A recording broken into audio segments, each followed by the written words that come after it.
Daily bread Bible facts. Khamenei Israel దేశాన్ని ఎందుకు అంతం చేయాలనుకున్నాడు?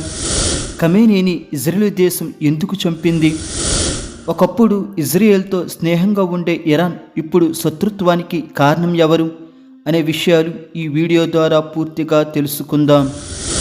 ముందుగా ఇజ్రాయెల్ స్వతంత్ర దేశంగా ఏర్పడిన దగ్గర నుండి జరిగిన పరిస్థితులు తెలుసుకుందాం. అప్పుడే ఈ ఖమేనీ గురించి పూర్తిగా మనకు అర్థమవుతుంది. క్రీస్తు శకం 70లో రోమా సేనాధిపతి అయిన టైటస్ ఇజ్రాయేల్ దేశాన్ని సర్వనాశనం చేశాడు. యెరూషలేము రెండో మందిరాన్ని కూల్చేశాడు. యెరూషలేము చుట్టూ ఉన్న ప్రాకారాల్ని పడగొట్టేశాడు. కేవలం వెస్టర్న్ వాల్ మాత్రమే మిగిలింది. ఇది ఇప్పటికీ ఉన్నది. దీనిని ఏడుపు గోడ లేదా రోదన గోడ అంటారు. ఇప్పటికీ యూదులు అక్కడికి వచ్చి ప్రార్థనలు చేస్తారు. ఈ టైటస్ అనేక మంది ఇజ్రాయేళ్లను హతం చేశాడు. దానితో ఇజ్రాయేలీలు ప్రపంచ దేశాలకు చెల్లాచెదురైపోయారు. అప్పుడిక ఇజ్రాయేల్ దేశాన్ని విదేశీయులు ఆక్రమించుకున్నారు. ఆ తరువాత చెదిరిపోయిన ఇజ్రాయేలీలు మరలా ఇజ్రాయేల్ దేశం వచ్చి 1948 మే 14న స్వతంత్ర దేశంగా ఏర్పడ్డారు. దీనిని ఐక్యరాజ్య సమితి కూడా ఆమోదించింది. అంటే క్రీస్తు శకం 70 నుంచి క్రీస్తు శకం 1948 వరకు ఇజ్రాయేలీలు ప్రపంచ దేశాలలో శరణార్థులుగా ఉన్నారు. ఇజ్రాయేల్ దేశం స్వతంత్ర దేశంగా ఆమోదించబడడం ఇజ్రాయేల్ చుట్టూ ఉన్న 9 అరబ్ దేశాలు జీర్ణించుకోలేక స్వతంత్రం వచ్చిన మరునాడే యుద్ధానికి దిగాయి. ఇజ్రాయేల్ దేశాన్ని ప్రపంచ పటంలో లేకుండా చేయడానికి 9 దేశాలు ఒకేసారి దాడి చేశాయి. కానీ ఇజ్రాయేల్ దేశం 9 దేశాలన్నిటినీ తుక్కు చేసింది. కీర్తనలు 83వ అధ్యాయము 4-5 వచనములు. వారు ఇజ్రాయేలు పేరు ఇకను జ్ఞాపకము రాకపోవునట్లు జనముగా ఉండకుండా వారిని సంహరించుదము రండని చెప్పుకొనుచున్నారు. ఏక మనస్సుతో వారు ఆలోచన చేసుకొని ఉన్నారు. ఈ లేఖనం ప్రకారం ఇజ్రాయేల్ దేశం చుట్టూ ఉన్న అరబ్ దేశాలు ఇజ్రాయేలు అను పేరు లేకుండా వారు ఒక జాతిగా జనాంగంగా ఏర్పడకుండా చంపేయాలని అన్ని దేశాలు ఏక మనసుతో నిర్ణయం తీసుకుని యుద్ధానికి బయలుదేరారు. వారెవరనగా కీర్తనలు 83వ అధ్యాయము 6వ వచనం. గుడారపు వాసులైన ఎదోమీయులను, ఇష్మాయేలీలను, మోయాబీలను, హగ్రీయులను, గెబలు వారును, అమ్మోనీయులను, అమాలేకీలను, ఫిలిస్తీలను, తూరు నివాసులను నీకు విరోధముగా నిబంధన చేసుకుని ఉన్నారు. ఈ లేఖనంలో ఇజ్రాయేలు దేశం చుట్టూ ఉన్న 9 దేశాలు మనకు కనిపిస్తున్నాయి. Gaza, Lebanon, Syria, Saudi Arabia, Egypt, Iran, Yemen, Jordan దేశాలు. ఈ దేశాలన్నీ ఇజ్రాయేల్ దేశం 1948 మే 14న స్వతంత్రంగా ఏర్పడిన మరునాడే యుద్ధానికి వచ్చాయి. కానీ ఈ దేశాలన్నిటినీ ఇజ్రాయేల్ దేశం ఓడించింది. ఈ దేశాలన్నిటినీ ఒంటరిగా ఉండి ఓడించడానికి కారణం ఇజ్రాయేల్ పక్షాన దేవుడు ఉన్నాడు. కీర్తనలు 83వ అధ్యాయము 18వ వచనం. యెహోవా అను నామము ధరించిన నీవు మాత్రమే సర్వలోకంలో మహోన్నతుడవని వారు ఎరుగుదురుగాక. ఈ లేఖనంలో వారు ఎరుగుదురు అని వ్రాయబడింది.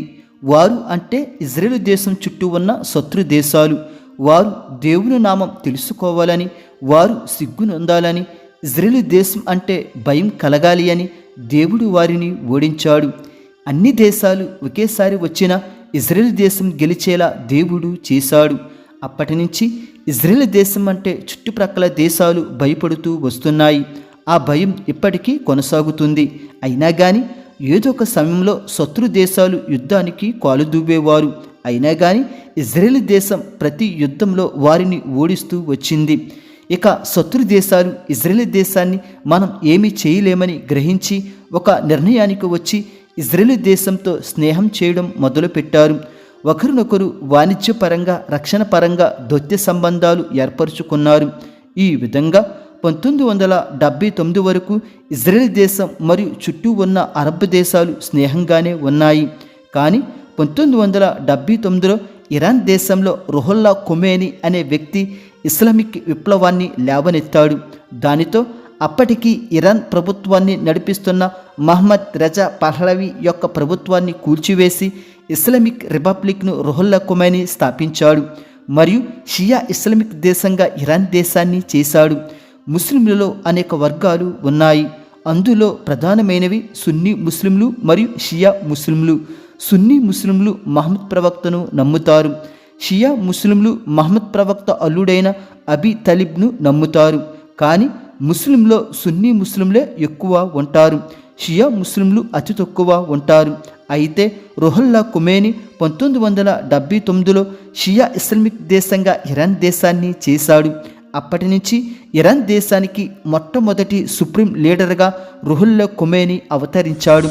సుప్రీం లీడర్ అనేది ఇరాన్ దేశంలో అత్యున్నత అధికార పదవి. సైన్యం మీద పూర్తి నియంత్రణ సుప్రీం లీడర్కే ఉంటుంది మరియు న్యాయ వ్యవస్థ సుప్రీం లీడర్ అదుపులోనే ఉంటుంది మరియు విదేశాంగ విధానాలపై తుది నిర్ణయాలు సుప్రీం లీడర్కే ఉంటాయి. ఈ విధంగా మొట్టమొదటి సుప్రీం లీడర్గా రుహుల్లా ఖొమేనీ ఇరాన్ దేశాన్ని పరిపాలించాడు.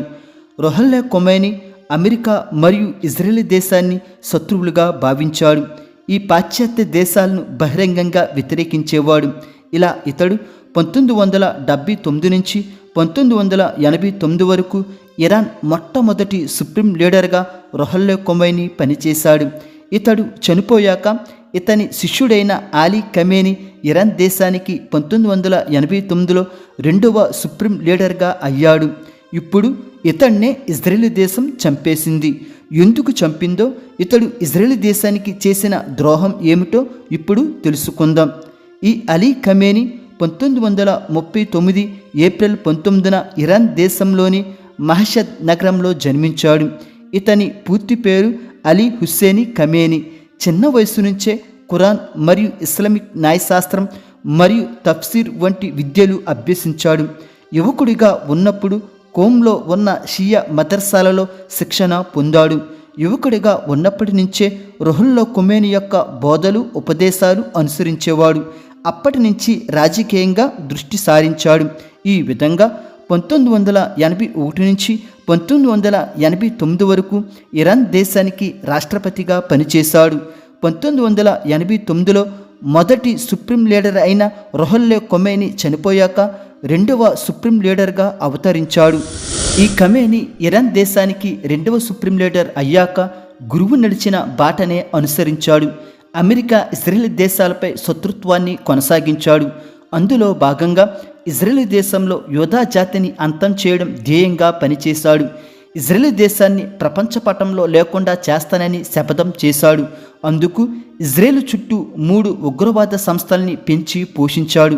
అందులో భాగంగా ఇజ్రాయెల్ దేశం ఉత్తరాన ఉన్న లెబనాన్ దేశంలో హిజ్బుల్లా ఉగ్రవాద సంస్థకు డబ్బులు, ఆయుధాలు ఇస్తూ ఇజ్రాయెల్ దేశంపై ఉసుగొల్పేవాడు.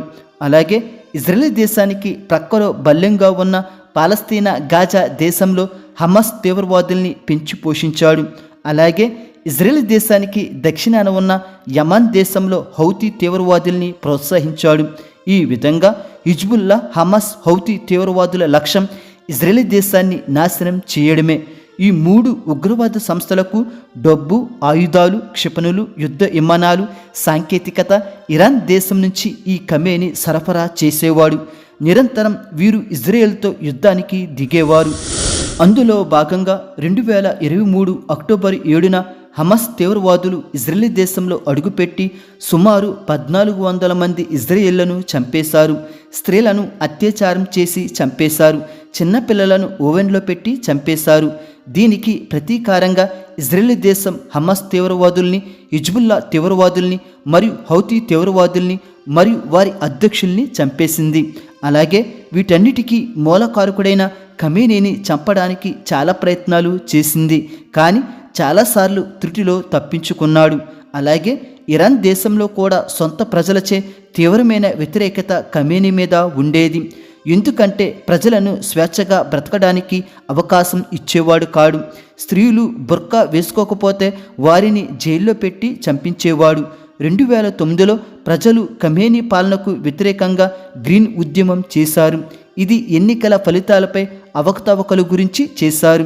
2022లో మహసా అమినీ మరణం తర్వాత జీవిత స్వేచ్ఛ కోసం ప్రజలు ఉద్యమించారు.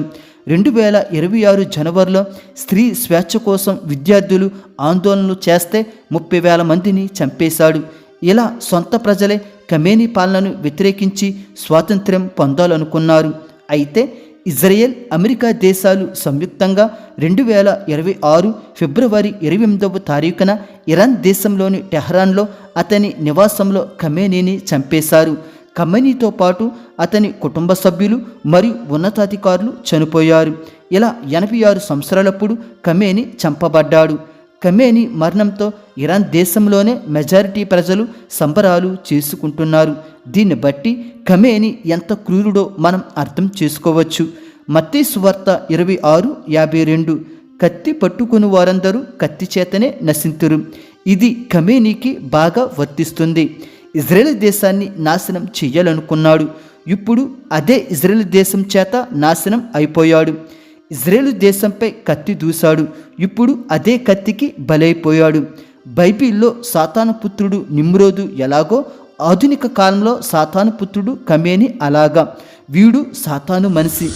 సాతాను కుట్రలను నరనరాలలో ఎక్కించుకుని యూదుల నాశనాన్ని కోరుకున్నాడు.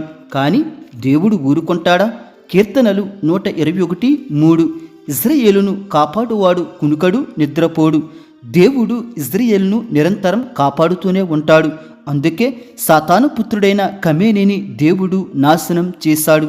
కీర్తనలు 122:6 యెరూషలేము యొక్క క్షేమం కొరకు ప్రార్థన చేయుడి. యెరూషలేమా, నిన్ను ప్రేమించువారు వర్ధిల్లుదురు. కావున మనమందరం యెరూషలేము క్షేమం కొరకు ప్రార్థన చేద్దాం. ఇజ్రాయేలును ప్రేమిద్దాం. అప్పుడే మనం వర్ధిల్లుతాము. ఎందుకంటే రెండవ రాకడ ప్రవచనాలు ఇజ్రాయెల్ కేంద్రంగానే దేవుడు నెరవేరుస్తాడు. కావున ఇజ్రాయేలు దేశం కొరకు ప్రార్థన చేద్దాం. దేవుడు మిమ్ములను, మీ కుటుంబములను దీవించునుగాక. ఆమేన్.